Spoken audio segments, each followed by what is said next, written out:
पुत्र अश्वत्थामा। नहीं दुर्योधन, नहीं, तुम्हारी ये दशा नहीं देख सकते हम। अश्वत्थामा दुर्योधन का गुरु भ्राता ही नहीं, परम मित्र भी था। महाभारत युद्ध में कौरवों की पराजय और उसके पिता द्रोणाचार्य की मृत्यु के कारण उसके हृदय में प्रतिशोध की अग्नि धधक रही थी और उस अग्नि में घृत डालकर उसे भड़काने का कार्य किया अंतिम श्वास लेते दुर्योधन के संवादों ने।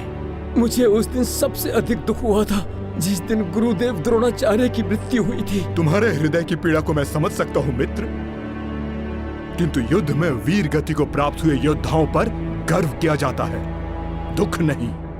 वीर गति नहीं मित्र, वीर गति नहीं,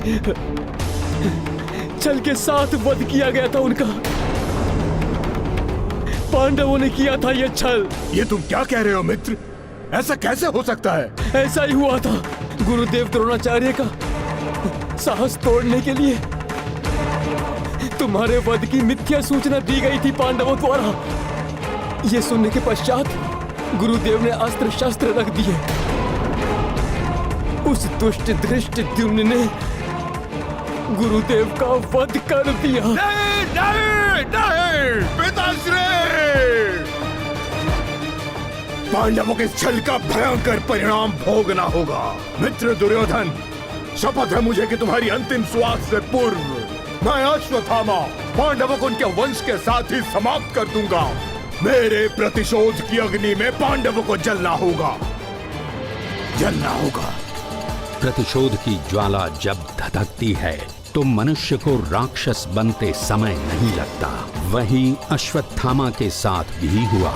मदांध अश्वत्थामा सीधा पांडवों के शिविर जा पहुंचा, जहां भीषण युद्ध से क्लांत हुए पांडव बेसुध होकर निद्रा मग्न लेटे हुए थे।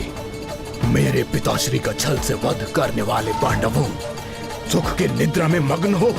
तुम्हारी सुख की निद्रा को चिर निद्रा में परिवर्तित कर दूंगा मैं। ये गाथा है धर्म के सम्मान की, सब सुधि जन देखे लीला श्री हनुमान की। राम